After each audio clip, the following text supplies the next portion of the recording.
Hey there, welcome to another exciting episode of the Rocket MSP Podcast.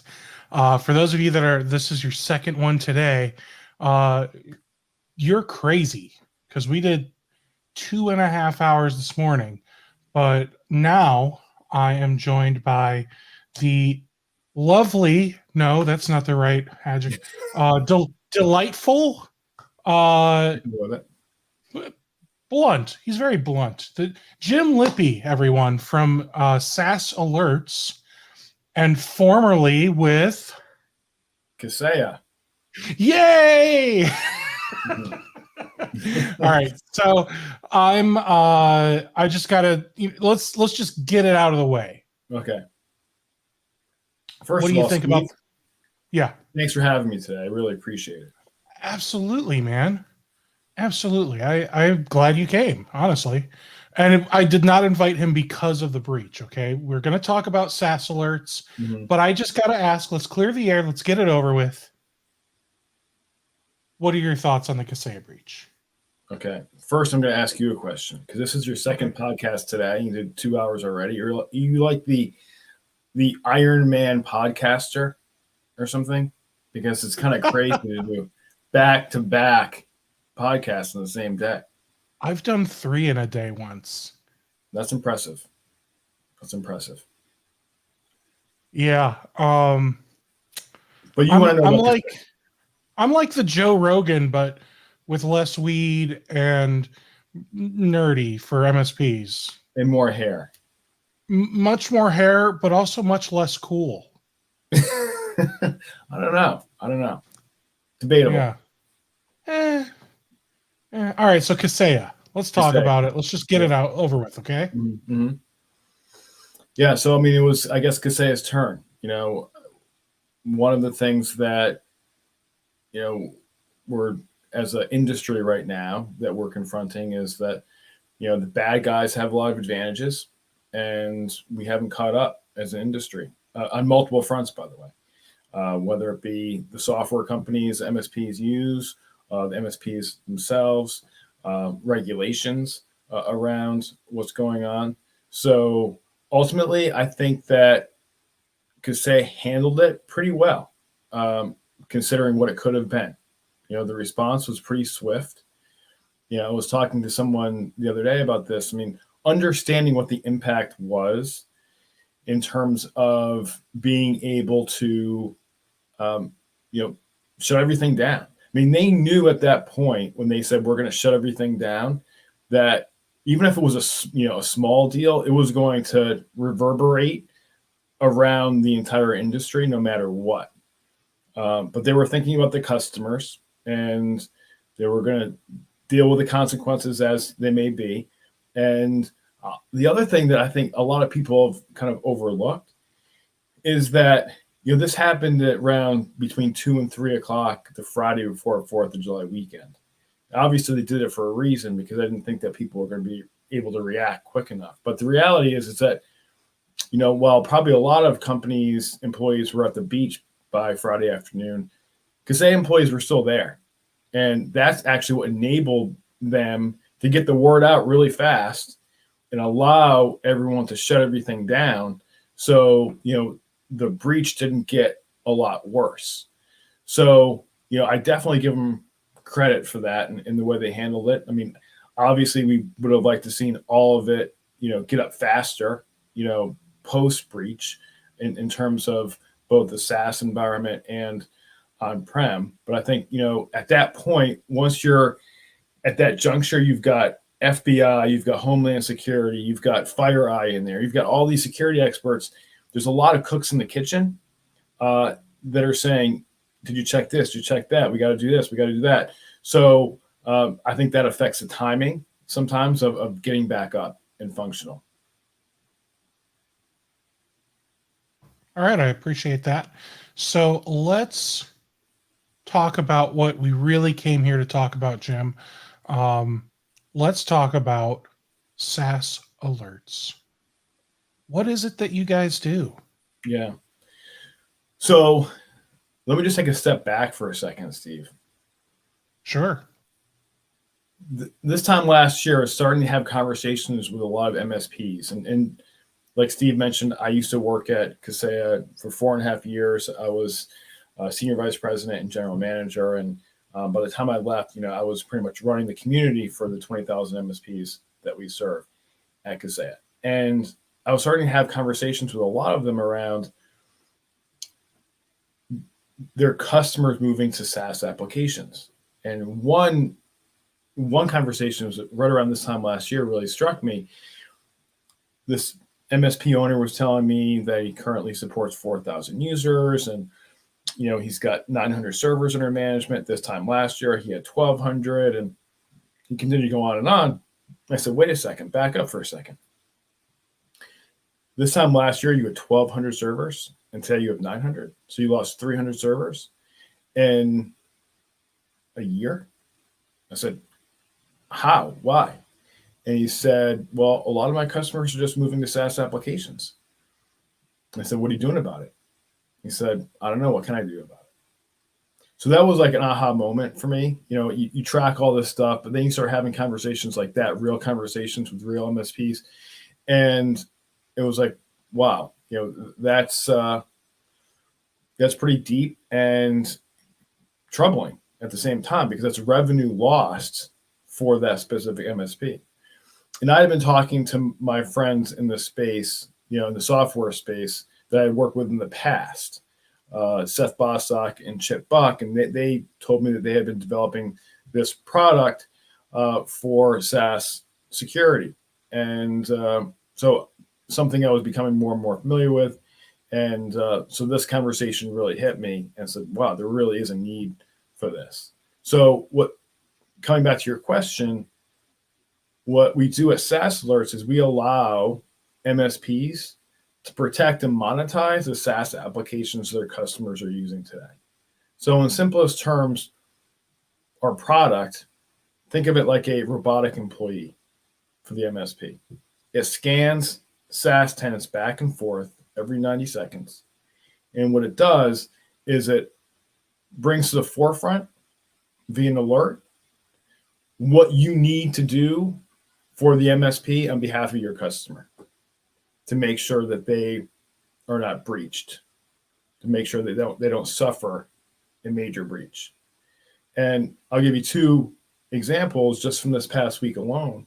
First of all, we see at this point, we've got like 50,000 users in the platform, about 140 MSPs, as we say here in July 22nd. We see over 3,000 brute force attacks per day. And if you look at industry, numbers, none that I've produced, but that I've read, that about 5% of brute force attacks are successful. So when you look at the mass scale, and by the way, we're only monitoring 50,000 users. So you can imagine, 5% on, hundreds of thousands of brute force attacks probably per day, what that means.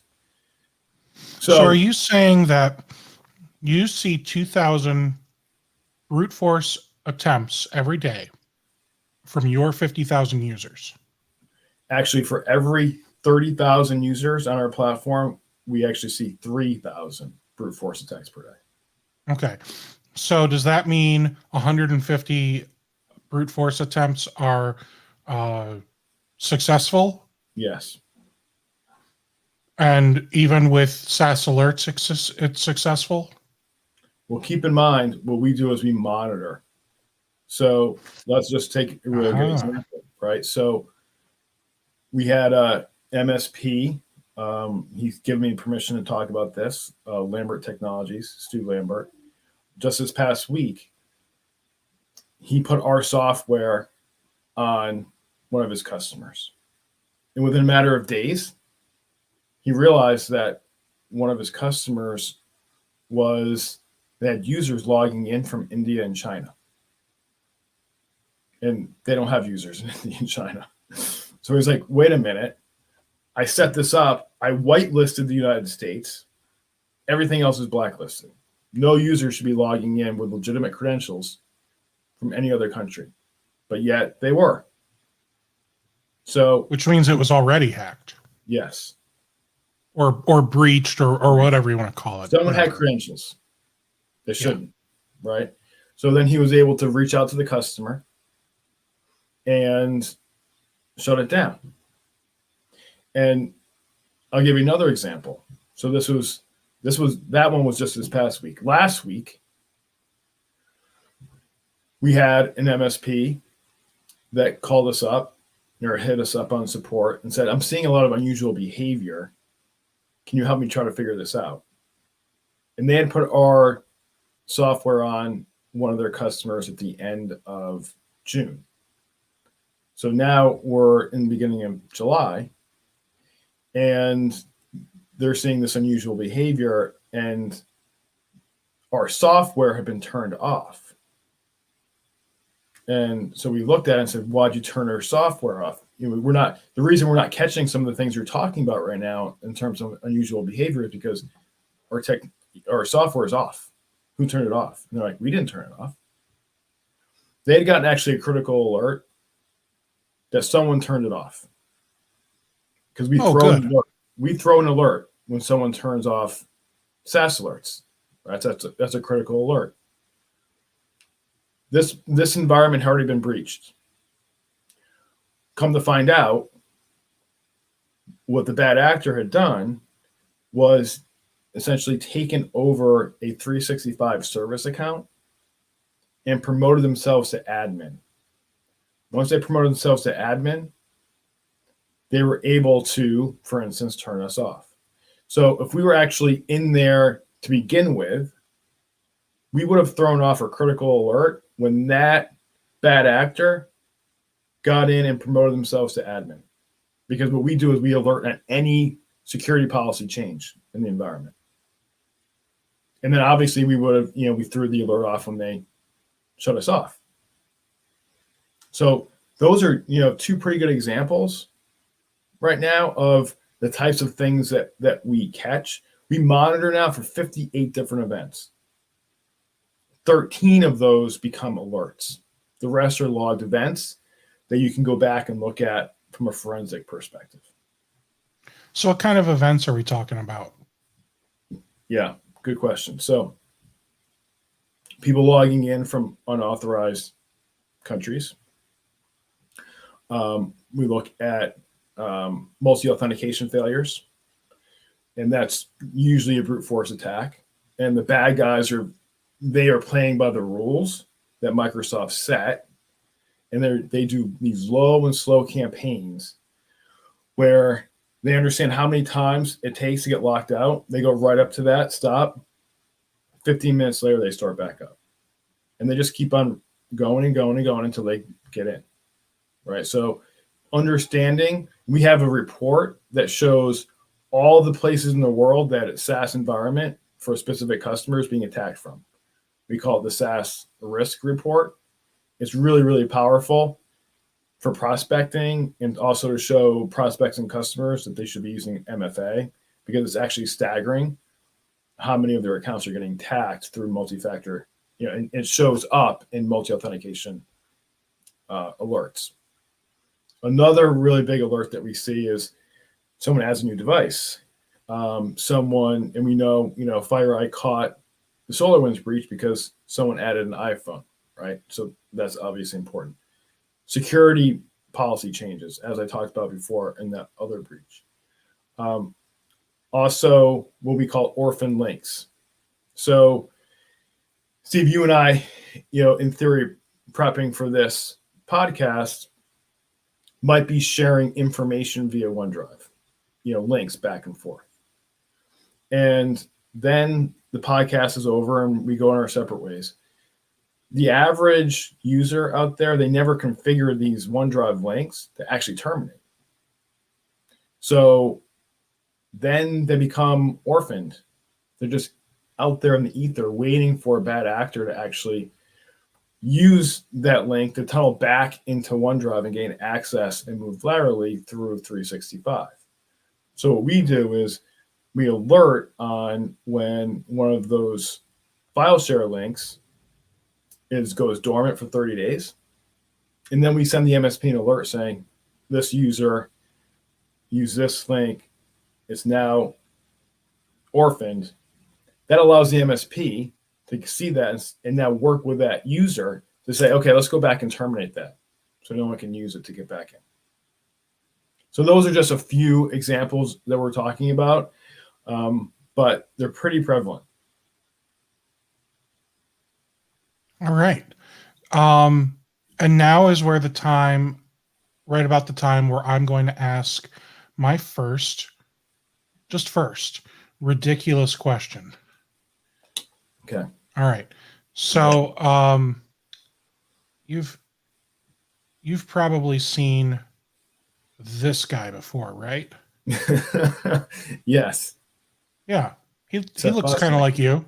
He's our partner and COO, co-founder of SaaS Alerts. That's you though, right? Nope, that's Seth Bostock. But that guy looks like you. With hair. I shaved my hair. So but see up there just to the left of that, you can see that's actually me in a video. Yeah, I know. That's so. And then what's extra weird is this is the same guy, right? That's the same guy. It's Seth. Yeah. Yeah. So I thought this one was you, and this was some kind of weird doppelganger because this legit looks like you with hair. Okay, I can buy it. So I just thought you'd appreciate that. So that one wasn't you. I thought maybe they took like a 20-year-old picture of you where you just look younger and happier. No, that is Seth. I just talked to Seth about 30 minutes ago. He's a co-founder and COO of SaaS Alerts. All right. So they put the wrong picture up on channel E2E. That's crazy that you guys look so similar though. In my opinion. I'm sure like standing next to each other, you don't look anything alike. Yeah, that's true. But like just looking at a picture and looking at your face on here, I'm like, huh, that's what he looks like with hair. Yeah. Interesting factoid though for you, Steve. I do have a twin brother. Okay. So let's talk about him. Okay. His name is Ed. He lives in Beverly, Massachusetts, and he is in the fitness and wellness industry. Oh, that's really cool. Mm-hmm. That's why you're looking like you're in such great shape. I listen to what he says. He knows what he's talking about. Yeah, that's probably true. All right. So SaaS Alerts, how long have you guys been a company? So Seth and Chip started working on the product, developing the product about 2 years ago. And they were letting me know like what was going on because I worked with those guys at Independence IT back in 2013, 2014. Then eventually sold it to CloudJumper. So they've been working on it for 2 years, and I had this, starting to have conversations with them last year in the springtime, and then I convinced them to come to Kaseya Connect, which was virtual, obviously, based on 2020, the pandemic. So I said, look, how close are you to releasing the product? Because you could be a sponsor at this event. And one of my responsibilities, like I said, was running the Connect events. So they're like, we're pretty close to a beta. So actually it would be good because we could go there and maybe sign up some beta customers. And they did. They ended up signing about 10 beta customers to the platform. And then they came to me in October of last year and said, look, we signed up those 10. The feedback's great. Like, we think there's a great market fit. Would you consider actually becoming CEO now of SaaS Alerts?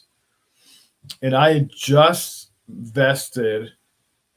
fully vested at Kaseya.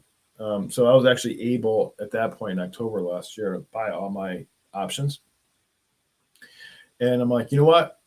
This could actually be a good time for me to take what I've learned and apply it to another software company and in the space. And, Seth and Chip are 100%, we're 100% aligned in terms of our undying commitment to MSPs. Full disclosure, I was an MSP back in the day, I was president and CEO of a MSP in Boston, Massachusetts called Thrive Networks. We sold it to Staples in 2006. And today it's a $100 million MSP run by Rob Stevenson, and they're doing all sorts of acquisitions, and they're doing great. But I'm an MSP at heart, and I'm really dedicated to this ecosystem. They are, Seth and Chip are too. So look, if we're gonna commit to MSPs and we're gonna continue to develop the software specifically for their needs, I'm in. So I gave my notice to Kasey in November and ended up leaving in January. And it coincided with our GA, our general access release for the software. So it's a long way of answering your question, Steve. We've really been out, full access or general access to the software since January, when we had 10 of those beta partners on the platform. And today, about 7 months later, we're at 140. Good for you, man. I like to hear that. All right. So next question. Do you have anybody working with you guys that's not an employee? Maybe development or that kind of stuff. So we have some contractors that work for development shops overseas that we use, in conjunction to augment our W-2 developers. Okay. And two-part question. Are any of them in Russia or China? Not China. We have some outsourced development in Belarus. Okay. Now, wait, Belarus, I just thought that was Eastern Europe. I didn't think that was Russia. It's not, technically it's not Russia. I mean, they want it to be. That's former Soviet Union, but right. I mean, so is Romania. Mm-hmm. So, wait, where's Belarus? Yeah, it formerly, I think, was in Russia, but they broke free, back in the day, and they're an independent country now. But that's where our folks are, but I think ultimately where you're getting to, and we take very seriously the security around our code, and we actually scan it to make sure that no one is putting anything they shouldn't be putting in their code. So QA is a really big part of not only for bugs and so forth, but also any nefarious activity. Got it. Good. So how many W-2 employees / owners, partners, whatever, everything? How many do you have? Yeah, well, there's 3 partners in the business. It's Chip, Seth, and myself. Mm-hmm. And then we have, at this point, 8 W-2 folks, and then we've got a handful of contracted folks. That's pretty great, man. So you guys will be at 25 employees in no time, and then you'll be up to 50 and 100.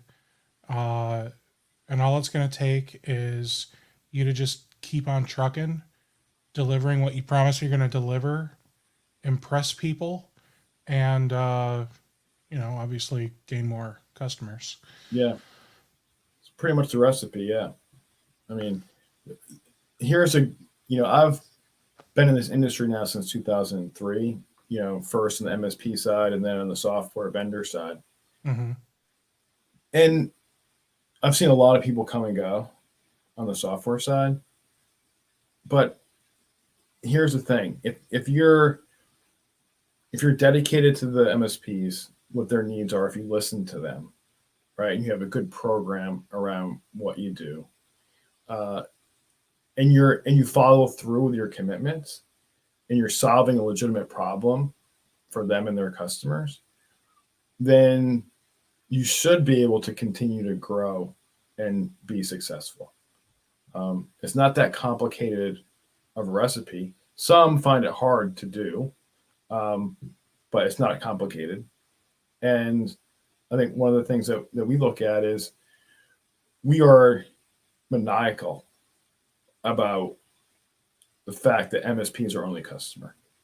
And there are a fair amount of software companies out there that will sell to an MSP, and they're going to turn around and they're going to try to sell to an SMB too. And when I say maniacal, I mean like we don't post any pricing on our website. The only pricing you're ever going to get is when you verbally hear it from someone working at SaaS Alerts, or obviously MSP telling another MSP that works with us. And when a small business comes direct to our website, we actually check their domain, and they say, look, I want a 30-day free trial, because we give 30-day free trials to anyone that signs up. We actually check their domain to make sure that they're an MSP, because we won't give a free trial to an SMB just kicking the tires and then get our pricing and then turn around and try to use it against the MSP. Good. So we take it to that level. Very good. So what's your pricing? So I'm assuming MSP is going with us with this. So Yes. if that's the case, it's 50 cents per user per month. Contract? No. That's awesome. All right. So tech support. How often do MSPs reach out to you? It's a great question. Not that often. Not and usually it's around when they do. At this point, and we're not SOC as a service, and that's one of the things that we get all the time. People say, oh, how are you different than Rocket Cyber or Arctic Wolf or Perch, right? Those are SOC as a service providers that focus primarily on on-prem infrastructure, right? They do have some SaaS connectors that they're able to look at 365 and so forth. And then they obviously have the labor component associated with that to remediate on behalf of the MSP. And depending on who you're talking to and working with, that pricing could be $4 per user per month up to maybe $8. And then obviously you got to charge the customer. You got to put your own margin in there. So if you're using a SOC as a service, your pricing could be anywhere between $10 to $20 per user per month. What we've been told by MSPs is that there's only a small fraction of their customers that are willing to actually pay for that type of security solution. And that's usually somewhere between 5 to 20% of an MSP's customer base. So SaaS Alerts is great for the rest of it. You want to be able to provide some level of protection around these SaaS applications that they're using every single day, like 365 or Google Workspace or Salesforce or Dropbox. But you can do it at a price point that actually makes sense for you, or you can actually make margin as MSP and make sense for your customer. So what was the original question? I forgot now. I was trying to come back around to it. We were talking about pricing. Yeah. So pricing wise, I think based on that approach, it makes sense. And there's definitely a subset of an MSP's customers where SOC makes sense, SOC as a service. It's also important to understand that we do not do any remediation. So let's just say, heaven forbid, someone actually was able to hack SaaS Alerts like they did Kaseya.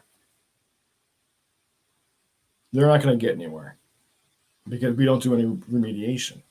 So we don't open up a back door to any of the tenants.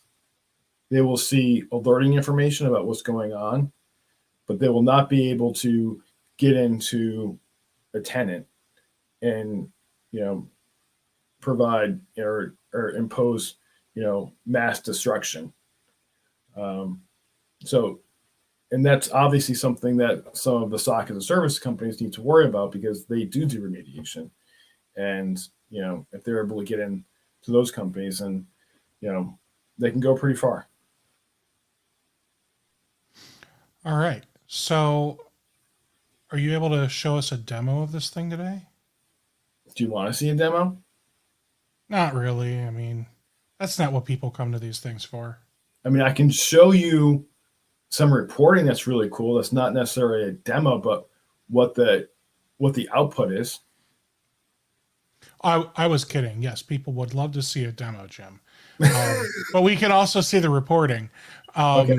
But yeah, I think what I love to do when we have these, I love when we're able to see what it's like as the MSP to play around with it. Let us kick the tires without actually having to kick the tires. Right. Okay. Sounds good. Cool. I can take us right into the platform here. Awesome. So I'll just hit share. Yes, sir. Just hit share. And then up on the top of that window that comes up, you'll see the ability to share just a window. Since I'm sure you're concerned about privacy and security, you don't want us to see whatever else you've got open. Okay, so share screen or share video file. Share screen. Okay. Yep. Okay. And then while you do that and get that going, just a friendly reminder, Rocket MSP, you guys know that by now, but I'm here with Jim Lippy from SaaS Alerts. All right. Okay. Let's do this. Can you see what I got going on here? I can. Okay. So, when you come in, first of all, the hamburger screen, allows you to collapse the menu. What you're looking at here is an overview, some data visualizations. This is what we're looking at, the most critical alerts, Steve, for a specific customer. So this is today, but you can select whatever you want, last week, last month, whatever the case may be. And I've got 4 customers on this, and this is showing the critical alerts per customer. And then this is the customer with most alerts, and then so on. And you can again filter by time, right? And then we scroll down here, and we can see external file share activity. So we can see, again, by today, we've got this specific company has shared 29 files external to their organization. And then, 3 here, 1 here. Obviously, if you had more customers, it would be shown here. And then you've got most active connections to, SaaS applications here. So this is just a visual representation of what's going on for, your, within the SaaS environments that you're currently monitoring for them. So let's go to tickets. So first of all, let me just say this. SaaS Alerts was not built to be another console for you to look at every single day. MSPs have enough of that. We understand that a PSA is the nerve center of any MSP operation. So we integrate with the PSAs, and we have a universal ticket connector too to roll into ones we don't integrate with. So you're actually seeing an alert as a ticket in your PSA or ticketing system. Okay. So, but this visualization here shows you the critical alerts today, 29, and we segment by critical alerts, which are obviously most critical and need to act on right away, alerts, kind of medium level severity, and then logged events. Logged events is where a vast majority of the activity is.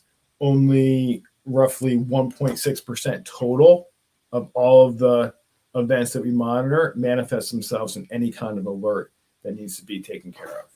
One of the things that we hear all the time is, oh, I'm so inundated already with the work I have to do, I can't stand any more quote unquote noise in my system. Well, the reality is that that's why you have this, is because you want that robotic employee teasing out all of the necessary alerts that you need to act on behalf of your customer for, right? Instead of just staring at tenants all day long. And I just want to toss out there, that is one of those, that statement's like a catch-22, you know? So you're right. There is a point where most of the tickets that are being created are noise. Like, oh, my CPU reached 80% used for 10 minutes while I was doing something that would use all the CPU. Like, Right. duh. But yeah, and then you multiply that and you start getting like dozens of those every day across all your clients, all your tenants, everything, and it does start to become noise. But I think there's value in understanding how to tweak the way that those tickets get generated and continuing to track that data, even if it's just in logs. And that's exactly what you're doing. Is it seems Right. as though your system here is doing some of the legwork for us and figuring out which of these alerts are actually actionable, where, and then saying, all right, we're going to track the rest of this just in case you think that there's value in this data, but these are the ones that we think you really need to look at. Is that Yes, fair? absolutely. And it's a great word that you mentioned, actionable. Mm-hmm. And we are doing a vast majority of the work for you. Again, that robotic employee that is SaaS alerts. And the log files come in handy, or the log events come in handy when you actually have to do forensics on something that you did catch and you want to go back and take a look and look at trending.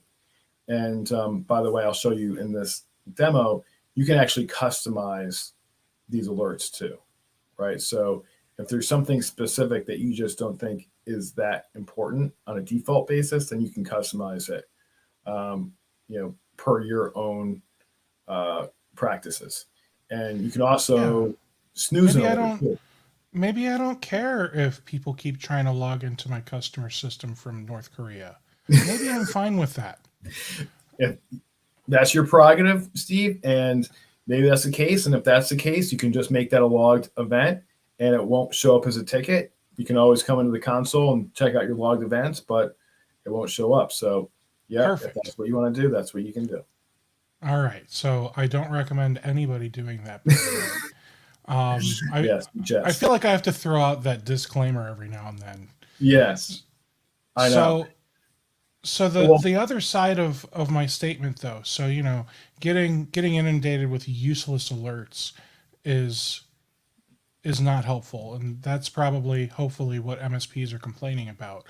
But it is super important to have all of these logs that if you aren't going to go through, get some AI or hire a SOC or something, have somebody go through some of these logs so that way they can start to correlate some of these events. And who knows, maybe they'll start finding different ways that they can use the logs from SaaS alerts plus the RMM plus whatever else to have a bigger picture of what exactly may have happened once this brute force took place. Because again, yours is only alerting, hey, somebody successfully logged in from Russia. right, It's not preventing, right, it's not shutting down that user and blocking them right. or changing anything in Dropbox or whatever the system is. Mm-hmm. It's simply telling the MSP that, hey, somebody logged in from Russia. Now Right. the MSP still has some work to do, Yes, and not stay in bed until 1 PM and just not look at the tickets. exactly, exactly. Now, unfortunately, Steve, we have run into some MSPs that are just said, you know what, I just don't have time to even understand if that's happening. Right, I've got too much going on right now. And that kind of willful ignorance is, I think, what is really starting to frustrate the MSPs that want to do a good job for their Mm-hmm. clients. Right. And I think that type of absolute negligence is not okay, because that's, at the end of the day, that's what it is. It's negligence. And if an MSP says, I don't have the time to figure any of this stuff out, just stop being an MSP and go work somewhere, because you are doing your clients a disservice by not even trying. Right. I would definitely agree with those statements. And I would also say that I think there's a lot of small businesses out there that use MSPs that actually believe that their MSPs are already doing this stuff for them. And the reality is that, up until now, like there really hasn't been many tools out there to allow you to monitor the SaaS security, of these applications. Because really SaaS has really taken off predominantly in the last, 4 or 5 years. I mean, Salesforce has obviously been around a long time. Not that there's a ton of MSP customers that use Salesforce, but once 365 really kicked into gear, now it's a whole different story. And if you listen to Better Cloud, their study says by 2025, 85% of all software applications will be SaaS. So I really believe that this is something MSPs need to figure out. It really is. And we as MSPs are going to be counting on you and Augment and Simian Cloud and all of these other tools that are out there that are, this one does this kind of stuff in 365, and this one also does G Suite, and so on and so forth. I think you guys are going to have to come together and say, look, we all can't be everything to every MSP. What if we form some kind of coalition and work together, or something? Right. And look, end of the day, like I just did a webinar last week with Augment to a bunch of MSPs. We're friendly with those guys. We look at SaaS management is a massive category, you look at it in two hemispheres. You've got management, which consists of cost optimization and provisioning, and your configuration. And then you've got in the other hemisphere, you've got security. And we're just completely dialed in on the security piece. And we've got a great relationship with LionGuard. We just did a webinar with them yesterday. So look, end of the day, we're doing a lot of education right now, Steve, which is why I appreciate you having me on. And we want to get the word out. And we actually put out a report called the SASE report in June, and we're gonna release this twice a year. And SASE, it's an acronym. It stands for SaaS Application Security Insights. You can go and download that from our website free. And what we've done, it's not a survey. Everyone does surveys. We've taken actually real life data from our platform, anonymized all of it, and gave you the trends. All the things you should be looking at as an MSP to help your customers understand what's going on. So that brings up a good point. You said you take the data and then you anonymize it. So what that tells me is you are not anywhere close to like zero knowledge, because hypothetically you are able to see, me, my tenant, and then all of my customer tenants, and you can see users and alerts that are specific to each users and so on and so forth. That doesn't mean to say that you can see all of the files in Dropbox and emails in 365, but it does start to give something away when you start getting like names and email addresses. That's a security alert. I mean, end of the day, it's just a function of, first of all these securities companies see this information, right? It's just the way the APIs work, and it's the nature of what we do. And at this point, there really isn't a way around it. If there was, we would actually like it and act on it. We don't want any more information in our hands than we need to do the job for the MSP. And, you said earlier, there are the MSPs that are, willful ignorance and just absolute negligence.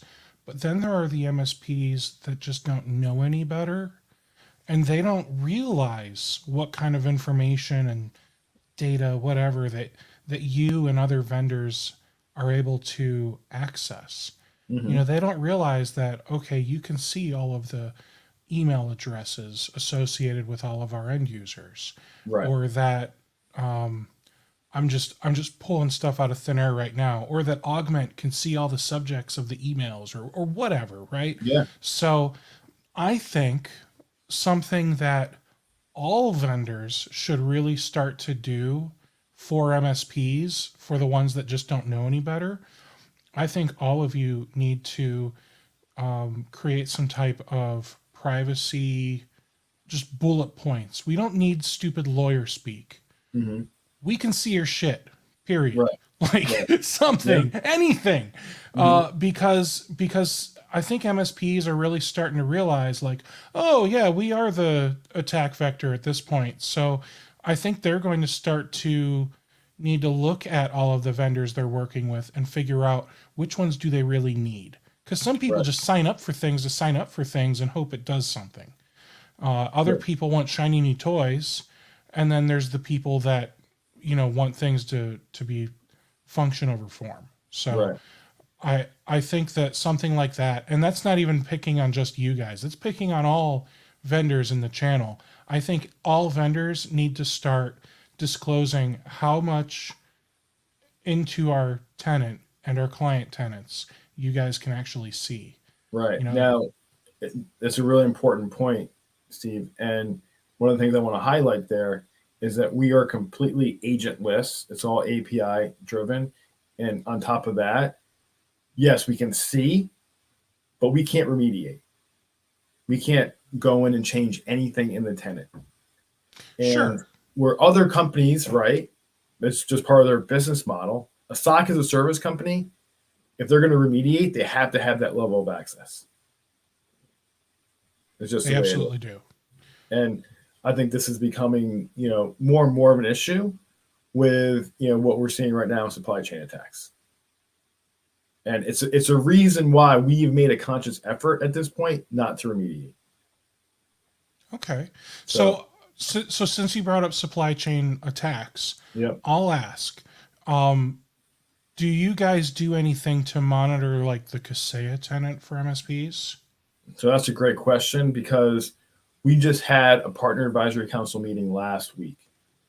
And one of the questions we asked was, would it be helpful for you, the MSP, if we monitored MSP tools? Oh yeah. And the overwhelming consensus was yes, it would be.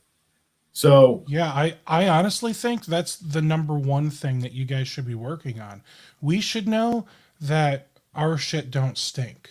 mm-hmm. We should know as soon as we become an issue, because if we don't know we're an issue, because again, some people just don't know what they don't know, we got to know.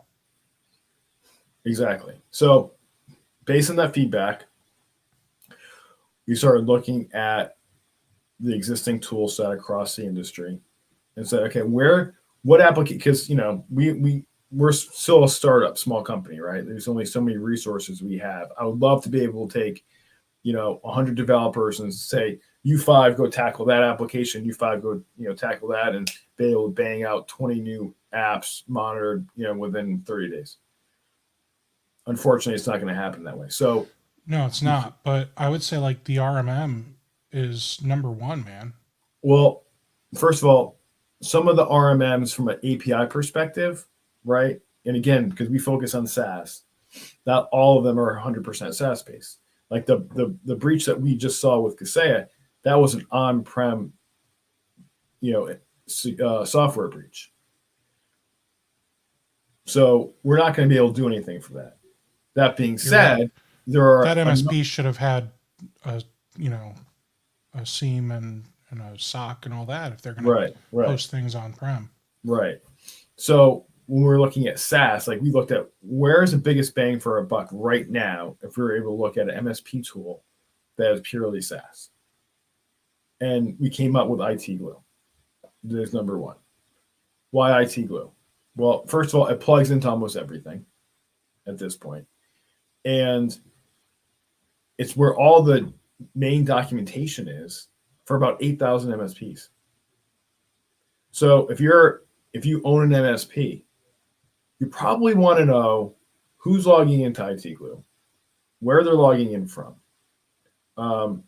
when, what are they looking at, and are they downloading any information? Those are things you probably want to know. And right now, no one provides that level of insight. And you know what? I was wrong. The RMM is not number one. Maybe number two. I don't know. And obviously, some RMMs like you said, you don't even have the right API access. Some are on-prem, but like I would say Datto is probably a great candidate for you. You know, they just recently, well, maybe not that recently, but they went public. Yep. And I believe, you know, from what I'm hearing, they've dramatically lowered their point of entry because now it seems like the thing that makes their shareholders more money, more happy, is new client acquisitions, not necessarily new revenue or like lots of revenue. Right. But they'd rather have lots of new clients. Right. Whatever. So, yeah, I would say Datto, like just do all of Datto. That'd be great. Yeah. Well, I mean, one of the things that's great about Datto, right, is that from a PSA perspective, I mean, it's truly SaaS. Right. And so that ecosystem is truly SaaS, which makes it easier for us from a monitoring standpoint. IT Glue, obviously, I think is a great candidate. I mean, most MSPs that use IT Glue, that's where they keep their passwords. You know, I was thinking of a scenario the other day, which is, you know, kind of frightening, but the reality, I mean, if you're an MSP, you have a $50,000 tech, right? Tier 1 tech, and you're using IT Glue, and someone decides, you know, I'm going to pay you $100,000 to get me a list of all the passwords in IT Glue. Someone, you know, really needed the money, and they weren't necessarily interested in doing the right thing, but they fell in doing the wrong thing, and they wanted to do that for the money. I mean, wouldn't you want to know if someone's downloading that information? Yes, I would. Right. So that's what, you know, by looking at IT Glue, that's what we want to be able to do first. And hopefully we expand to other MSP tools, you know, after that. But, you know, coming back to your question, like we again, our goal is to be the most MSP friendly software company in the ecosystem.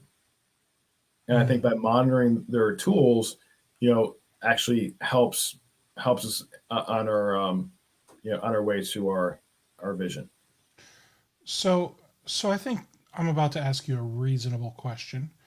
You've heard of Rocket Cyber. Of course. They you know, shot up to being famous and one of the most spoken of tools, and then the most grumbled about tool because, you know, they had so much promise and they just weren't able to develop quickly enough to solve all of the issues that people were running into. And then they got bought out by Kaseya. Now, I haven't heard nearly as many grumblings about Rocket Cyber, except for like the week or so after they got purchased, everyone bailed ship. So, are you guys like trying to get acquired already? I don't care by who. Like, is that even on the table right now? So people, to be 100% candid with you, Steve, people have made offers, and we've received multiple offers at this point, right? From different parties, because I think, you know, first of all, you know, when you have 10 MSPs, people think it's nice, right?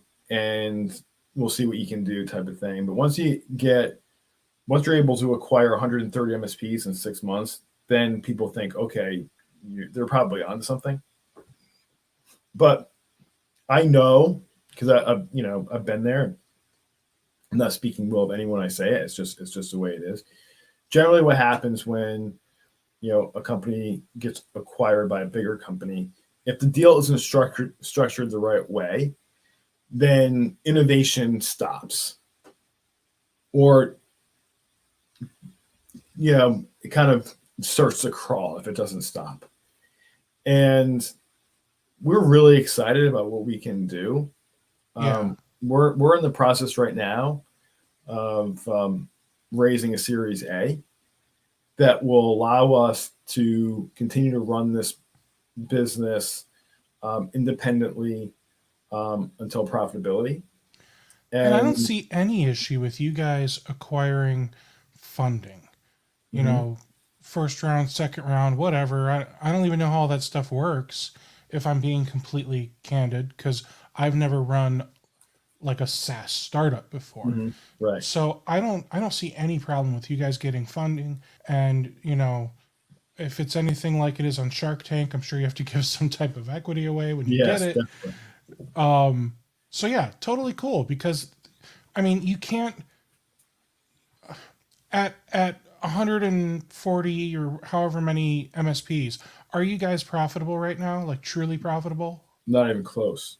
Right. I And you think people can't. underestimate people in the MSP space because look, running an MSP as a service business is way different than a software business. And you know, the average MSP right now that is on our platform maybe has 300 users at our current pricing. That's $150 a month. It's not a Right. lot, but And our costs are high, right? Like developers are not inexpensive.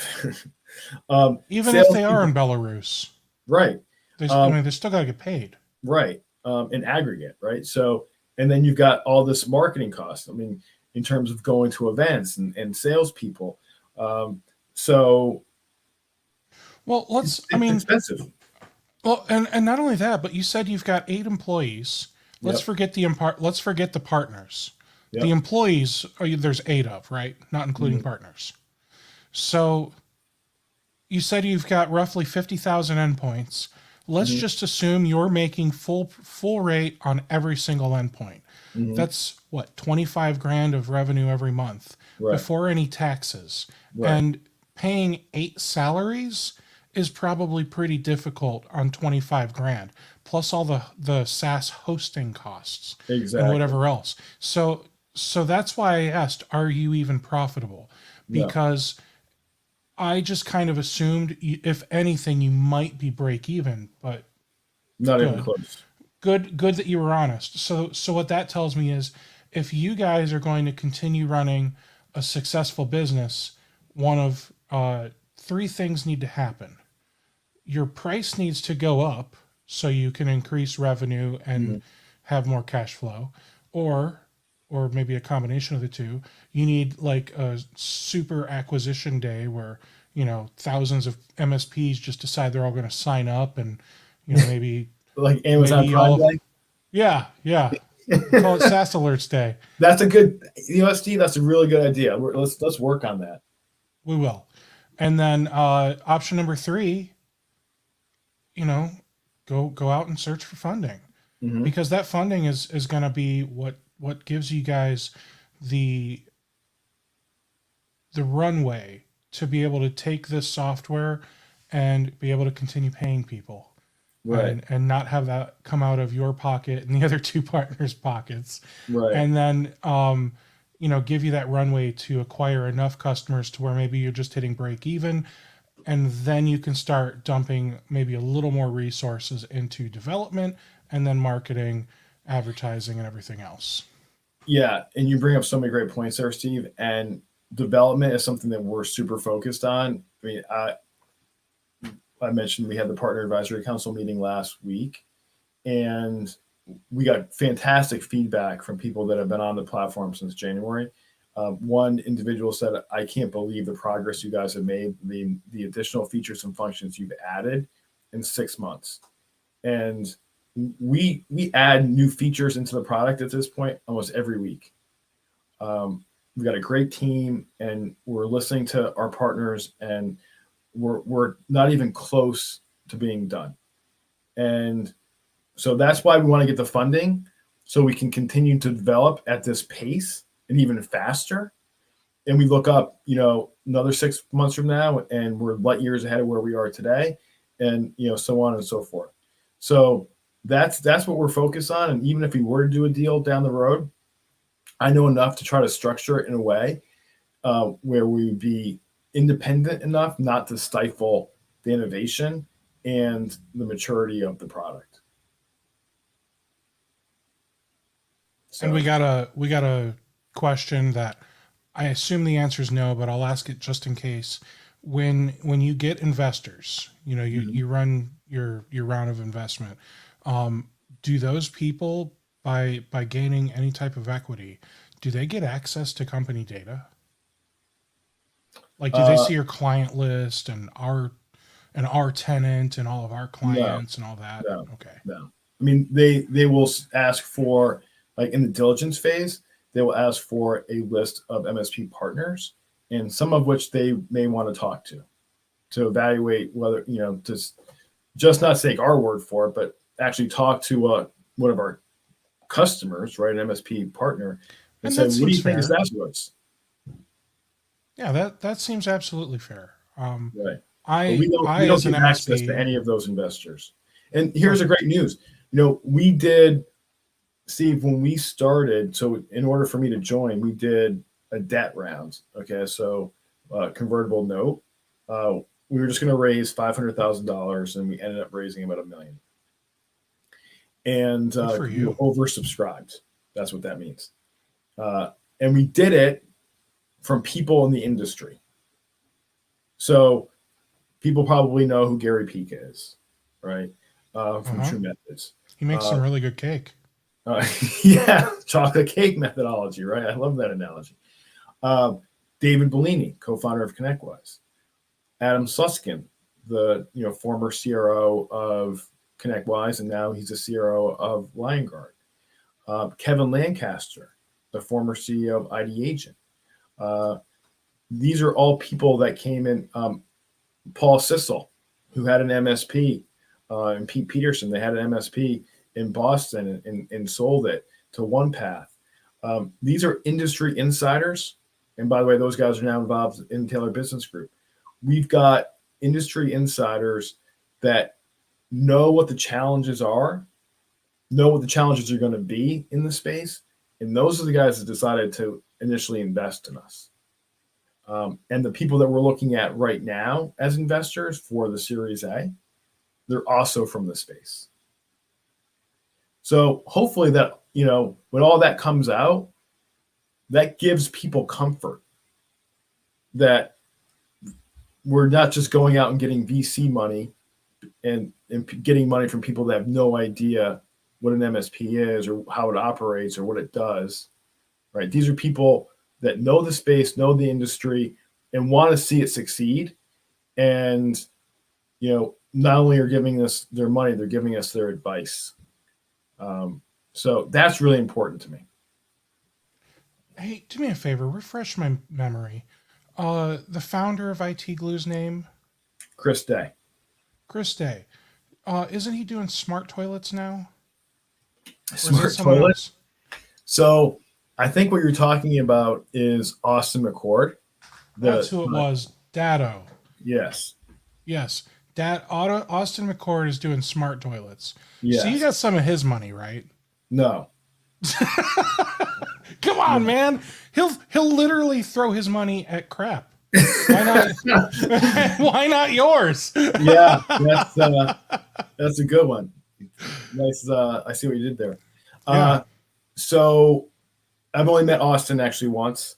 There was Okay. a good interaction, but I've only met him once. Chris Day, I know fairly well, from my days at Kaseya. And he's actually, Chris is doing investment in other areas, but specifically, he's pretty involved with ScalePad at this point. That's fair. All right, those guys just got funding themselves. Good for them. Let's man, that was the long one right there. All right. So let's hop back into demo stuff because I'm sure there's more that you can show us. Yeah, definitely. So these are just, these are the tickets, critical alerts today, the medium alerts today, and you can see the breakdown here. And these are just visualizations. But the most popular one is the map, and you can go here and you can actually search by all customers or specific customers. So yeah, green means good, red means bad. And we're just looking at all customers right now. You've got, imagine that Belarus is green. Yeah. So because this is a test environment. So let's go to this company right here. So this would be one of your customers. Okay. And you can see, okay, these are all good, all whitelisted country. We got one bad one. Let's take a look. Let's dive in. Okay. So someone's unapproved location coming in from Russia. We see the IP address, we see the date, we see the time, and we see that it's Microsoft. Okay, so that's something that needs to be addressed. Yeah, and I was just going to ask. So, seeing that the application is Microsoft, some MSPs might be like, "Oh, well, that's kind of weird. Like, why would Microsoft log into my stuff from Russia?" No, so this is the user that is logging in through 365. Yeah. So you've got this individual, this Alex, right, who's got legitimate credentials to this customer's 365 account logging in from Russia, where he shouldn't be, because it's not a whitelisted country via SaaS alerts. Correct. So, and I only ask that to clarify it for people. Yeah. It's not that like Microsoft is doing something. When it says application Microsoft, that means that Alex or somebody pretending to be Alex logged in with an IP address that is assigned by who does it? Internet manages all the IPs, and basically, countries have purchased certain blocks of IPs. Yep. So Internet knows that this particular one is assigned to Russia. So obviously Alex is in Russia. So not a big deal, right? It wouldn't be a big deal if we knew that Alex lived in Russia. He was an employee of this company. He lived in Russia, and we whitelisted him or his IP address, right? That wouldn't be a big deal. But this is a big deal because none of those factors are true. Oh, okay. So that's where you guys just fixed the problem phone for us, right? Well, we don't fix it, right? We alert you that there's a problem, and then you go in based on your access and you fix it. I know. But I thought you were trying to trip me up, Steve. I mean, I'm just screwing with you, Jim. All right, so the cool thing is people love this. This is information that we could log into 365. And what all applications do you guys integrate with today? So 365, Salesforce, Google Workspace, Dropbox, Slack is coming in a couple of weeks. We'll be adding Zoom as well. Now, one of the things that I never really knew until SaaS alerts is that all of these SaaS tenants, they produce logs. They do, yeah. And events, right? But all of that information looks different per tenant. So an IAM event in 365 looks different than an IAM event in Google that looks different than Salesforce, etc. Right? So and that makes sense because everyone programs in a different way, and some companies have different requirements for their code. Right. So part of the power of SaaS alerts is that we actually standardize that language across the board. Okay. So an IAM event to a $50,000 tech for an MSP coming from Microsoft or coming from Salesforce looks exactly the same. All right. That's pretty cool. And the only thing that I was going to say is you could have that $50,000 tech looking at the logs for all of these systems. But the problem that you're going to run into is it's going to take them a long time because they have to log into every tenant. And then, Exactly. they have to log into every 365, every Google Workplace, Workspace, whatever, Right. so on and so forth. And with this, you're aggregating all of those logs into one workspace for Mm, if I still wanted my guy to look at logs and not just trust your critical alerts, now I can have him just come in here and look at one set of logs for all of our clients. correct. Correct. So, and and then speaking of alerts, right? So this we get into alerts here, and this is the way this is again a ticket would flow into your PSA for any critical alert or medium alert, right? So now we've got an IAM event here, and the information associated with it. But we also what we've done is because again, you could have a $50,000 tech working in the issue, and they might not know what to do, right? So what we've done is we've actually here provided a recommendation based on best practices for that tech, for the $50,000 tech. You don't need to be a security analyst to go in here and be able to act on behalf of the customer, right? So you're going to contact the customer, the user, make them aware, force a log out from all devices, disable the account, change the password, make sure MFA is enabled going forward, and evaluate firewall rules for a geolocation where applicable. That's what you do with this alert if you're a $50,000 tech, and we explain it to you. Right. And And if the customer is already aware, because maybe somebody really is on vacation and they went to Russia of all flipping places, then, we reach out to them and say, hey, where in Russia are you right now? right, And we exactly. contact the end user and make sure that they're coming from where this says they're coming from, and that, somebody in a bar didn't watch them type it in or something, and now it's compromised. Right. And that's actually Because, a great segue into the next thing I was going to say, Steve, because first of all, we've had situations where MSPs have looked at this and said, wait a minute, this isn't right. And they've called the end user and they said, are you so and so? And they happen to be on vacation, right? But they were so impressed that the MSP had eyes on that and they knew that it went over really, really big. And they won a lot of points for that. Now, let's just say in this situation, that was what happened with Megan. We called Megan up and she happens to be in Russia on vacation. Okay, great. So what we do here is we don't want to, she's on vacation for the next 2 weeks in Russia, then she's flying back. So we can snooze this alert because we don't want to see it again because we know she's in Russia.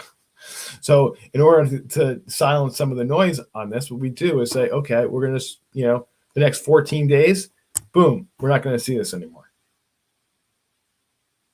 that's perfect. Not going to produce an alert. And that is the correct way, ladies and gentlemen, to snooze an alert, and the correct reason to snooze an alert. Not because you just don't feel like seeing it. It's because you really don't need to. Exactly. And now, Steve, we can search, by company, time frame, all that. You get it. We don't need to look into that.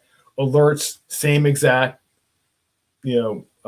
structure here in terms of, what you see. This is a multiple authentication failure, and we would look into this, right? We're not looking at fat fingers. This is probably a brute force attack we're seeing. So now we go to logged events, and this is where everything is, right? So and then customers. Okay, so this people always ask, well, how easy is it to add a customer? It's actually pretty easy. It takes about 90 seconds to add a customer. So you just hit the plus sign, and you're going to put the customer name in, okay, and then you're going to come to a choice. If this is one of your existing customers and you have their global admin credentials for their SaaS application, you hit partner onboarding, and you continue. If you are prospecting and you don't have their credentials, right, you can hit self-onboarding. And it brings you to another choice. You can either have SaaS alerts specifically reach out or send a link directly to that prospect, and they put in their own credentials, and we don't cache credentials or anything. It's a one-time deal. They're not saved. The MSP will never see it. Or you can say, you know what, copy the link, and because I've been working with this prospect, I'm going to send them an email that explains everything. They can hit the link, and they can sign up, put their credentials in, and I get the report as an MSP, and then I can set up a time, 5, 7, 10 days later, whatever it is, and walk in and show them, or in a Zoom meeting, show them where the risk associated is in their environment. Okay. And we have an entire playbook, Steve, that we've written specifically for prospecting. So then we look at continue here for partner perspective, right? So we have the credentials. We're going to whitelist the United States. We can whitelist specific IP addresses if we want. And, I'm going to put my email in. I'm going to hit next. And then as simple as just picking whatever application I want, and I can OAuth in. Hit next, boom. I'm not going to do that, but you get the picture. That's how easy it is to set up a customer. And then once you guys OAuth in, you've got it all. Yes. You have absolute control. Yep. Data will start immediately flowing into the system. Okay. And then this is for, we call analysis for the MSP. So you can, look at specific customers here that we've got in the platform. We can drill down into specific users. We can look at specific applications and specific events. So you asked before, Steve, what events we look at. Here we go, man. That's a lot of events. There we go. We're All not right. done yet. Not done yet. Oh my goodness. There you go. Okay. That's a lot of events. Right. So, all right. So I've got more questions. Yeah. One of them is related to, I don't even remember where the one was going. So I'll ask the other one then. Oh, no, I do remember it. So I'm sorry. I'm losing my mind today. All right. So first question. I jokingly said, once you OAuth in, you have, power to access everything, do whatever you want. But that isn't far from the truth. Well, you've written your software as of right now to only look and alert. Your software, because we've OAuthed in, your software, if you guys just wrote a bunch more lines of code, you could then start making changes to our tenants, hypothetically. Right. Okay. Yeah. I mean, it will take a fair amount of work for us to do that remediation, but obviously we've stated why we don't want to do that. Right. But, then there's the MSPs that are, the ancient aliens, crazy hair guy of security who will sit here and say, but how can I prevent you from being able to have edit access so that I have the peace of mind that you'll never have a bad actor within your organization or outsourced? Mm-hmm. Yeah. Is it possible? It's, first of all, based on the limitations of our software today, if we had an employee with nefarious intentions, they could not leverage our software to change anything in your tenant. It's just not possible because the software won't allow you to do it. Right, but I guess what I'm asking when I say, nefarious employee, I'm talking about if you had a programmer, a developer who was nefarious enough, couldn't he, on his own time write a bunch of code? No. Okay. And I'll tell you why. Because there's only one person in our organization that can actually promote code to the production environment, and that is Chip Buck or CTO. So Chip is the only person that has access to that commit button. Correct. Well, Okay. in the backup situation, Seth Bostock does too, but right now, and that's just obviously for break glass emergency situations, Chip gets hit by a bus. But those are the only two people that have and they're obviously owners in the business, that have the ability to promote code to the production environment. Okay. Question number 2. If somebody today has a tool like Vigilan or some other SIM, Mm-hmm. with or without a SOC, whatever, can their SIM already do any of this stuff? Or are there tools out there that can pull these logs and put them into a SIM? So first of all, let's just say that you really like what we're doing in terms of the SaaS stuff, because a lot of SIMs, again, are mostly focused on the traditional on-prem environments and Correct, but and devices. Right, and I guess I'm only asking because as people start to add more and more SaaS, the MSPs that are already using a SOC and SIM, they may want to say, well, I've already got this SIM, so couldn't I just take data from Office 365 or Google Workspace or whatever and just put it right into my SIM?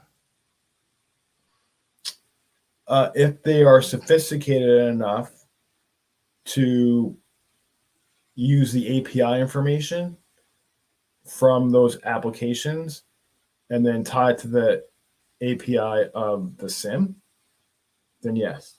Got it. But there are very few, I think, MSPs that have that type of application development talent. That's fair. So then let's talk about the I'll call it the golden goose for you guys. So what's stopping you from going to companies like Vigilan or Rocket Cyber or whoever and saying, hey, we've got all of this log aggregation, we're cleaning it up. How about we partner and you utilize my information and I charge you a wholesale rate or whatever you want to call it per user. Yeah. And then you're adding more value to your clients. So it's you're right there with us, Steve, because we're actually talking to multiple organizations right now about OEM agreements or as you said, wholesale agreements that they would essentially leverage our tool. They would either use our webhooks or our API to ingest our application into their platform and start reporting on it. Cool. If that moves forward, I'm sure it's not as simple as saying, great, here you go, guys. There's a lot of negotiating that has to happen and the planets have to align for these types of things. Right. So let's just assume it moves forward. And I'm just going to pull Vigilan out of thin air because whatever. How soon would they be able to implement your data? And I guess the real question is, how would it work? Are they actually using your data, or are they using your platform along with their data? I don't, you know what I mean? Yeah. So first of all, we have existing MSPs that are pretty sophisticated. They're using our APIs or webhooks to bring our alerting information into, like, for instance, ServiceNow. Okay. So in theory, it works the same exact way with a Vigilant or another SOC as a service company. They would use our webhooks or API to ingest our alerting data into their application and report on it in their application. All right. So it's all of our logic, it's all of our software that they're essentially getting the benefit of into their platform because they've just basically ingested it. I like it. And at that point, do you guys charge per user or do you charge bandwidth plus platform fee? Like, No platform fee, no bandwidth fee. It's just per user. It's 50 cents per user per month. Now, we've been told by a lot of people, look, you're going to have to increase your pricing because it's just too cheap. And by the way, for 50 cents, you're able to, if you have 365 and Salesforce on a customer, it doesn't matter how many applications they're it's per using. user. It's per user, per licensed user. It's not even community users, right? Or it's not even, I should say, like aliases or, But butts and seats is what you're charging for. exactly. We're charging butts and seats, yeah. So look, at some point, we'll probably have to raise our pricing a little bit to accommodate for all of the new features that we're pulling in. But we'll get there. Right now, we're just really interested in mass adoption. Just to cover off on the alerting, Steve, I mentioned, so I mentioned before that you can customize these alerts. So let's just say that you want to change the alerting on these alerts. So you can actually, do that here and make this whatever you want it to be. And you can do that for all of the alerts that we looked at. So Very nice. What you just do that. I mean, just do that. So again, remember all those things that we were looking at. yeah. So here you go. Here they are again, and you can just go down the list and pick and choose what you think that alert severity should be. I gotta say, this is really like straightforward. Like, I don't think you could have made this product any simpler for the MSP. And yet it does such an important service right now. Well, we appreciate that, Steve, and that's really what our aim was, and our goal continues to be that. But we haven't even gotten to the best part yet, in my opinion, because this is the reporting engine, and this is just the last piece I'll share with you. But I think the most important, because it's great that this application is doing everything on the back end in your organization to help you be a better MSP and add more value to your customers and give them this valuable solution.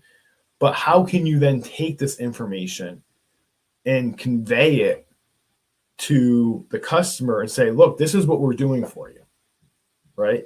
I think as a former MSP myself, that's always been the challenge, whether it's in the prospecting phase or in the sales process or in quarterly business reviews, letting customers know, this is the value that we provide to you every single day and what we've got covered.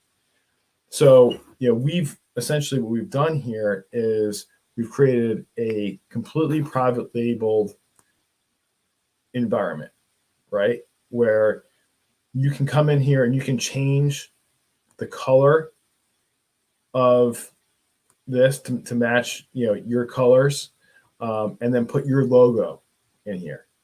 Okay. And then, you save it, and you move on.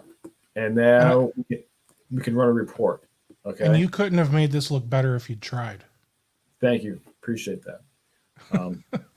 So now, you see, Google is up here. This is the MSP. Now you've got, we're going to take a test customer. We're going to set a time rate. Let's just say for this month. So we've got July 1st until the 22nd, which is today. Now we're going to run a risk report. Okay. So this now shows your customer or prospect, okay, all the locations in the world that bad actors are attempting to access corporate data. Wow. Yeah. Wow. So if you have a customer that has refused to implement MFA, show them this report. And I just want to clarify for the people that are listening only to this.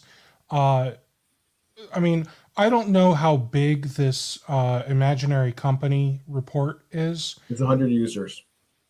It is imaginary, right? It's not a real customer. Right. It's imaginary. It's 100 users. Okay. And are all of the users in a specific area of the country, or is this global? They're only in the United States. Okay. So this is showing a world map, and all the countries are gray. And I suspect they did that to make all these red dots really pop out. Yes. And I mean, there's red dots all over the place in Russia. There's some in China along the coast, Australia, Africa, South America. The only spots that don't have dots are Antarctica, and I always get them confused. I think that's Greenland. Yeah, you're right. Greenland. I always remember that because Greenland's the one that's always icy, and Iceland's the one that's always green. Correct. That's the way I remember it too. Yeah. Even Hawaii. Yeah, and they're even in Hawaii. So, like, obviously you've got some employees that really do a lot of traveling at this company. Yeah, they're hopscotching all over the place. So then we scroll down, right, Steve? Thank you for clarifying that. And we can see there's 412 total attacks from July 1st to today, because that was the time range that we set. And there's 598 external files at risk. How do you know that? Well, we just count up the total attacks, but then we also, because remember we talked about the fact that we look at shared files in the anonymous link sharing. So we see that in that time, over the last 22 days, people in this organization have shared 598 files anonymously with people outside the organization.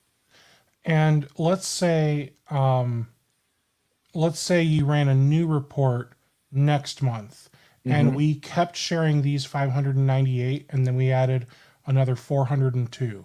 So next month's report, would it only show the 402, or would it show the combined 1,000? Whatever time frame you set. And we could go back in time, and this number would be a lot bigger. Okay, so it's only showing the new shared files, like the newly shared files. It's right? sharing newly shared files in this time range. That's first to the 22nd. Yep. Yes, and I'm sorry. I did understand that. I just wanted to make sure it wasn't showing, through this range, the number of shared files has gone up, has increased, or whatever. And here's the new number. I mean, yes, it's increased, but let's do it this way. So let's go back. Okay, let's go to June 1st. Right. Now we're going to have like 1,200 or something ridiculous. So let's run this report again. Come on, Japan. This is, by the way, what people tell you not to do, right? A live demo. Doing a live demo. Okay, boom. We've added basically 30 more days to this, and you've got 2,189 files at risk. You more than doubled the time in the report, but you more than tripled the number of files at risk. Right. And I think even the number of attacks. And the interesting thing is, when you look at, I'm gonna say like referral things like BNI, they always said, and people always thought it was BS. If you double the number of people in your group, you'll triple the number of referrals that get passed around the table. And the interesting thing is, if we double the amount of time that we're looking at in this report, we've tripled the amount of things that have gone wrong. Exactly. So, oh my goodness. But we're not done yet. This report is great, high level, but we got one that goes even deeper. So this is what we call the SaaS cyber assessment. And again, keep in mind that you can print this report, walk it in, hand it to them. It's going to have your logo on it, your color scheme on it. in 4 weeks, we're going to have the ability, we're going to have a scheduler.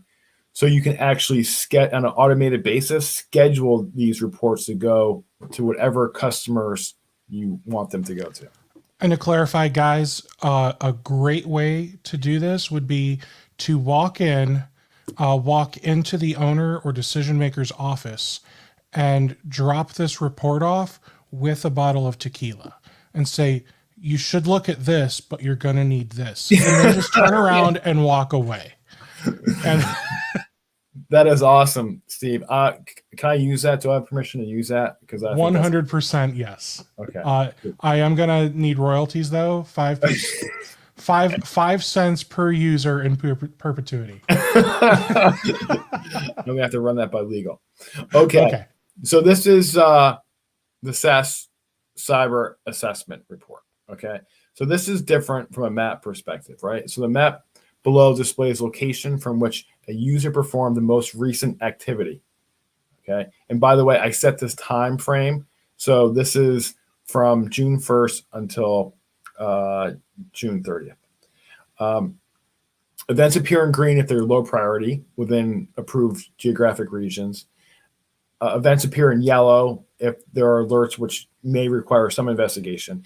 And then events appear in red if they're critical or if any event in which has occurred outside approved geographic regions. Okay. So during this time period, we can look to see, okay, we had in South America, we've got someone with an account lockout. We've got authentication failure over in Europe. Okay. Another lockout. That's in Europe. Russia, we're seeing an account lockout. One of the things I found, and I didn't realize this until getting into this company, users sometimes don't know when they're locked out.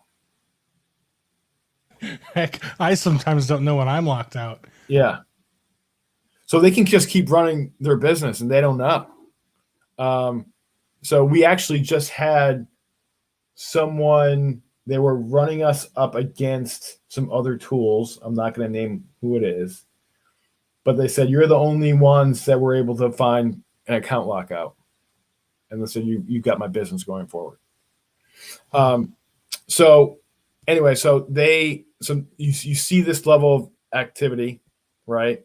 And then you see the total events, you see the critical events, and you've got 114 medium alerts. You've got the incident breakdown here. Okay. So 38% of these events were file modification in OneDrive. Let's just say you don't care about that, Steve. Okay. So I'm going to cancel it out. And we can get to the things that really you only care about. You do care. You don't care about file upload from OneDrive. Maybe you do, but let's just say for the sake of this conversation, we don't. We definitely care about orphan links in file events. We don't care about SharePoint modifications. We definitely care about authentication failures and anonymous links being accessed and all this stuff. But you get the idea. So you can customize this report and actually walk through with your customer and start talking through what all this means and why this is important. And one of the things, I don't know about you, Steve, but man, monthly business reviews or quarterly business reviews really, really critical for an MSP. And when I was at my MSP, we tried to schedule them all the time with customers. We wanted to do them. After a while, it got difficult getting the attention of the decision maker in the organization to the point where they stopped taking them. In my belief, I mean, it depends on the MSP, because some of these MSPs, they just want to show a report of, look at all the stuff I did. Like they have to flex and show that I swear you're paying me for a good reason. And other MSPs are saying, all right, well, we've had all these conversations and you said these are your goals. And this is what I think you should be doing over the next 6 to 12 months or 36 months or whatever to help us align your IT with those goals to help you guys be more efficient, more profitable, whatever. It really depends on how you sell those meetings, in my opinion. I totally agree.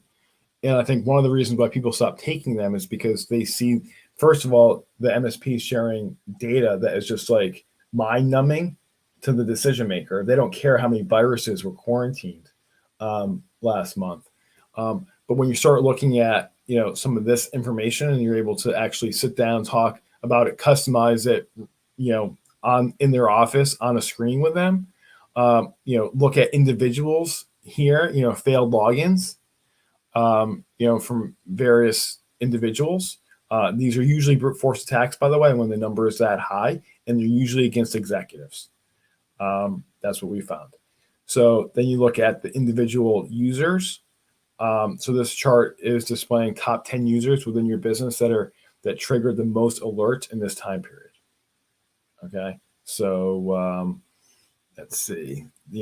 TYW there, 52. That's a lot of alerts. And then we've got login activity here. And then, unapproved logins from during this time period. Good news. We got no unapproved logins during this time period. And then we look at the externally shared files. 359 anonymous files shared. That's what the heck, Megan? Yeah. So she's sharing a lot.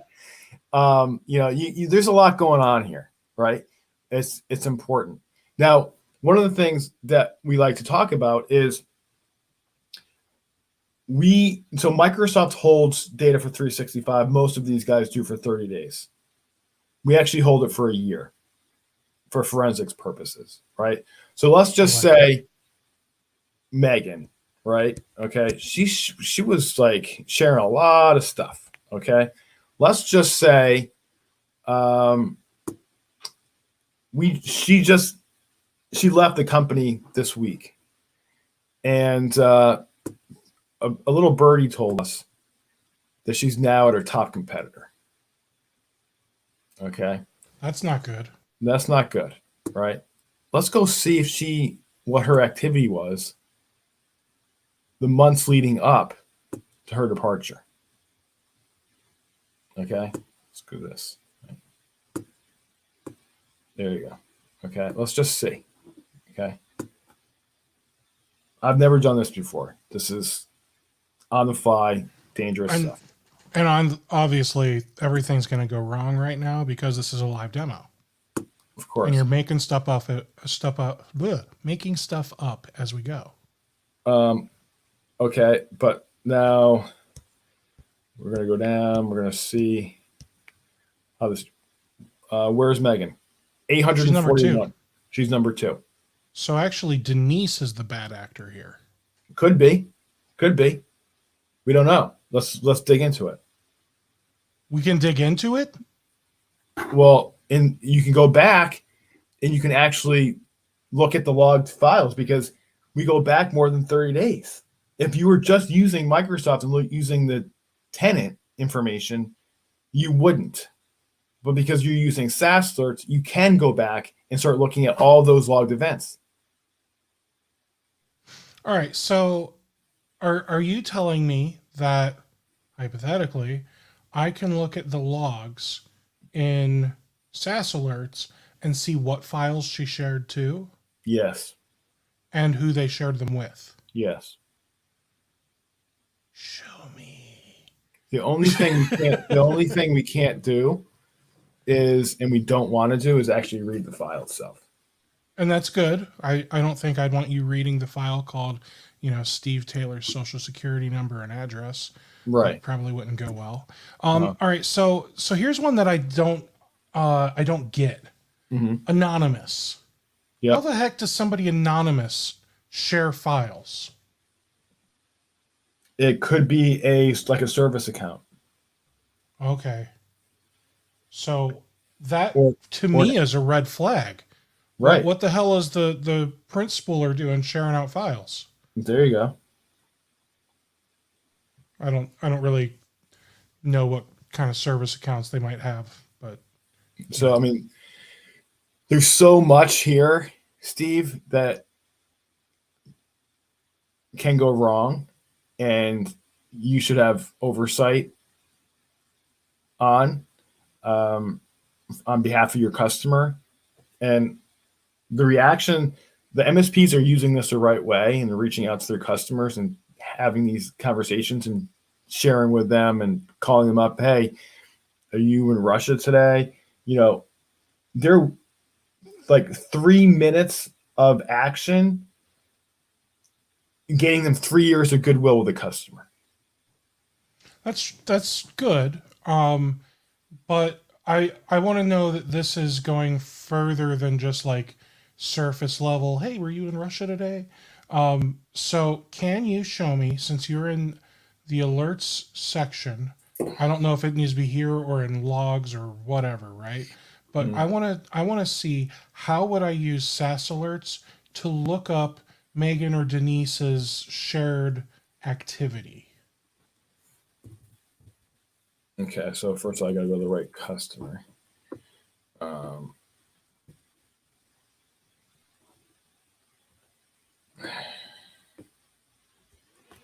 And I appreciate you, working on all of these ridiculous requests of mine on the fly.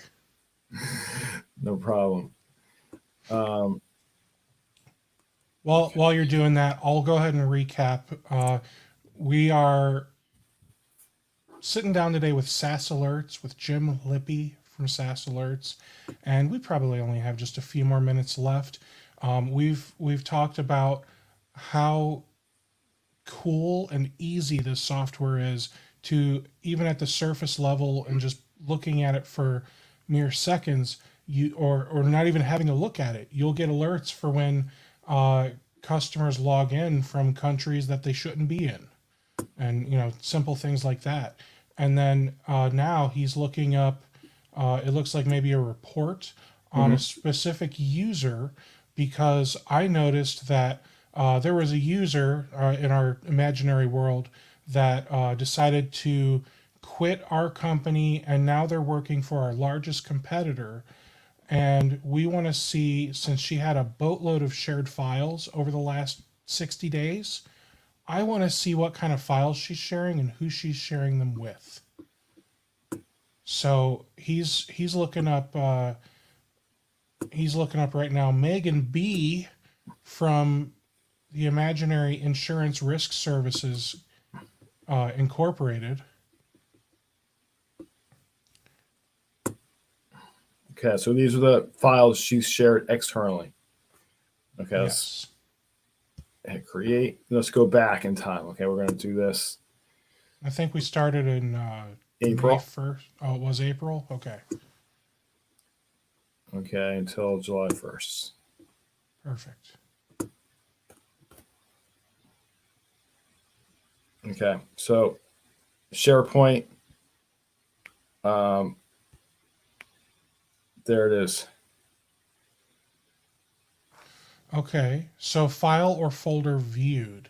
Is that telling me that the person she shared it with, or if she just shared it as anyone who has the link can see it, this is telling me that the person looked at the file? Yes. Okay, so this is an anonymous one out of OneDrive. got it. Another one out of OneDrive. So there's definitely a lot of. Okay, so this is to a specific person. And how do we see more details about the specific person? If they're not in the org, then we can't see the specifics of that individual. Okay. I wasn't sure if it would say, yeah, she shared it with, Jim at saasalerts.com or whatever. Right. So here it says navigate to the customer's record, edit the application. So this is now going to say, okay, go into the tenant, and this is how you find more information. Okay. And I really like that about your little info bubbles. They make it so that way, maybe not your L1 tech, but your L2 tech can come in here and do some of this stuff and lighten the burden for the L3 or for the owner, the technical owner of the MSP. Right. So this is good stuff, man. Thank you, Steve. Appreciate it. Yeah, We're working hard every day, and we just want to show value to the MSP community and help them, again, protect and monetize the SaaS applications their customers are using. Well, very good. So let's recap one last time. Jim Lippy, SaaS Alerts. It integrates with 365, Google Workspace, whatever, Salesforce, Dropbox. Slack is coming soon. Yes, and so is Zoom. And so Zoom, and we're also going to be looking at potentially monitoring for IT Glue as well. Yes, I can't wait for you guys to have Slack, Zoom, and IT Glue. I would love to have you back just so we can see what some of that data can look like. So we know, because, knowing that you guys monitor Slack and Zoom, like, it would be easy for me to say, why do I give a crap who Billy's meeting with or whatever, So I think it would be interesting for you guys to come back in a few months and show us, why do we care? You don't care about who Billy's meeting with. What you care is what Billy shares in a Zoom meeting with somebody else. We're tracking where data goes. And because obviously in Slack, you're sharing all sorts of data back and forth between people. And also in Zoom, obviously we already do Teams because we're covered in 365 there. But anytime people are in collaboration apps and they're actually sharing information, we want to be able to track that and monitor that. Well, this is cool, man. I wish you guys the best of success. And at 50 cents a user a month with no contract, and I didn't ask this, are there minimums? 200 users, so $100 a month. Okay. $100 a month is not that much when you consider this is going to help you tremendously with at least looking pretty dang good to your clients, especially the new ones. You want to put that best foot forward. And I think this is going to help you out. I can't wait to see what you guys have in store for the future. So thank you so much for coming on here and doing this with me today, Jim. Steve, I really appreciate the opportunity. Absolutely. And if anyone has any questions about what we're doing here, you can go to our website. You can sign up for the free trial, saasalerts.com. You can email me at jim@saasalerts.com and be happy to get back to you. Very good. And do we have another one scheduled for next Wednesday? You know what? It's on my calendar. Yeah, you suggested that we do 2 of these. All right. So. Well, we're gonna meet with Jim again, and I think on that one we're gonna talk about something more general, like why you should be looking into this type of stuff and how to do it when you don't have something as cool as SaaS Alerts, because maybe $100 really is out of your budget. So we're going to talk about some of that kind of stuff with Jim and maybe more. We'll see what happens. And maybe I'll ask him some more questions about Kaseya, and we'll have a good time. So that'll be on Wednesday of next week. So I really hope you guys will come check that out. Awesome. Thanks a lot, Steve. Absolutely. My pleasure. Everybody, I will see you all at the next one next week. Take care, everybody.